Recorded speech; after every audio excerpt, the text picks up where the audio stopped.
हरे कृष्णा। आप सभी को फाल्गुन मास के 22वें दिन की हार्दिक शुभकामनाएं। आइए आज हम 22वें अध्याय में प्रदोष व्रत का महात्म्य जानेंगे। ब्रह्मा जी ने कहा, हे नारद, अब मैं प्रदोष त्रयोदशी का व्रत वर्णन करता हूँ। मैं उन स्त्री पुरुषों को परम धन्य समझता हूँ जो इस व्रत को धारण करते हैं। प्रत्येक मास के दोनों पक्ष में 2 त्रयोदशी आती हैं। इस व्रत का विधान यह है कि प्रातः काल के समय स्नान आदि से नित्य कर्मों से निवृत्त हो भगवान सदाशिव का पूजन करें तथा व्रत का संकल्प करके प्रदोष व्रत धारण करें।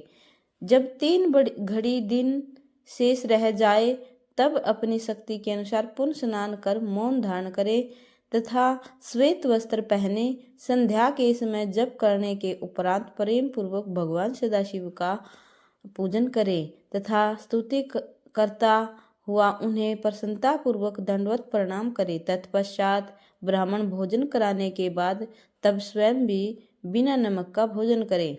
हे नारद, इस प्रकार किया हुआ प्रदोष व्रत संपूर्ण पापों को नष्ट करने वाला होता है। इसके समान अन्य कोई व्रत नहीं है। वेद पुराणों का यह कहना है कि प्रदोष काल में किया हुआ शिव जी का पूजन अत्यंत आनंददायक होता है। यह बात तीनों लोकों में प्रसिद्ध है। इस संबंध में मैं तुमसे एक विचित्र वृत्तांत कहता हूँ, उसे ध्यान पूर्वक सुनो। हे नारद, पुरातन काल में उज्जैनीपुरी में चंद्रसेन नामक एक राजा शिव जी का परम भक्त हुआ। वह सदैव त्रयोदशी का व्रत रखता और विधि पूर्वक शिव जी का पूजन किया करता था। वह महाकाल लिंग की पूजा करता और हर समय उन्हीं के ध्यान में मगन बना रहता था।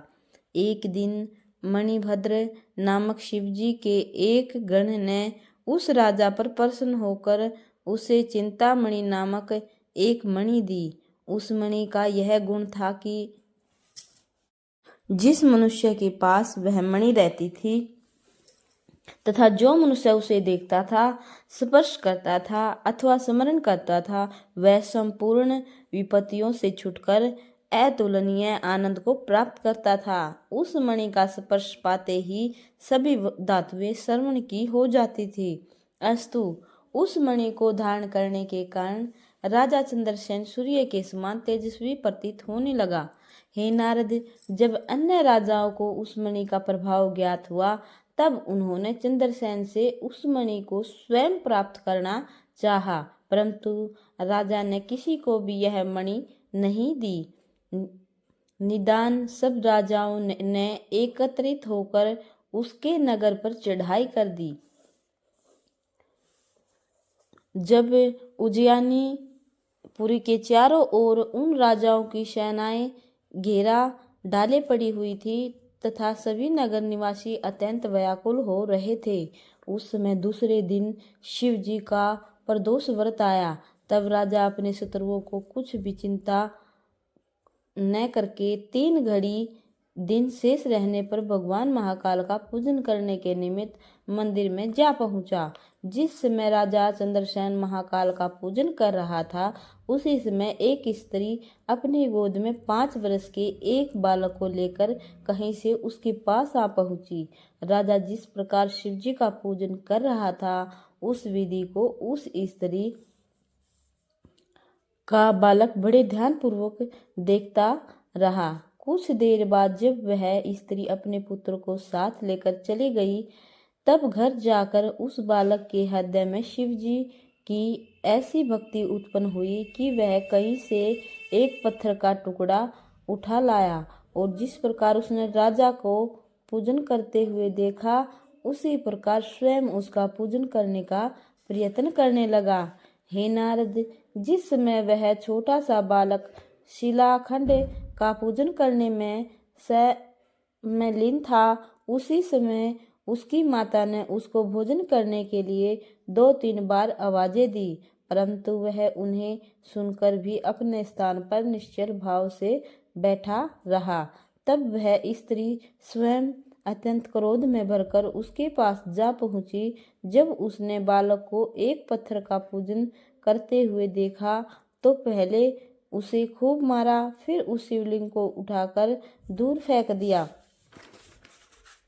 इसके बाद वह उसे हाथ पकड़कर घर के भीतर खींच ले गई। तब वह बालक हाय हाय करके रोने लगा तथा उसी अवस्था में मूर्छित हो गया। मूर्छावस्था में उसने एक दृश्य देखा जिसमें यह जान पड़ता है कि एक शिवालय रत्नों से बना हुआ है। उसके मध्य में एक रत्न जड़ित सिंहासन रखा है तथा उस सिंहासन पर उसका शिवलिंग प्रतिष्ठित है। उस दृश्य को देखकर बालक ने भगवान सदाशिव की अत्यंत स्तुति करते हुए प्रार्थना की, हे प्रभु, मेरी माता मूर्ख है, अतः आप उसका अपराध क्षमा कर दें। हे नारद, संध्या के समय जब उस बालक की आंखें खुली तो उसने यह देखा कि उसका घर सचमुच ही रत्न तथा स्वर्ण से निर्मित परम सुंदर हो गया है। इस अद्भुत चरित्र को देखकर बालक ने उस शया के समीप पहुंचकर अपनी माता को जगाया। जब माता ने अपनी आंखें खोली और वह अद्भुत चरित्र देखा तो अत्यंत प्रसन्नता में भरकर अपने पुत्र से कहने लगी, हे पुत्र, आश्चर्य नहीं करना।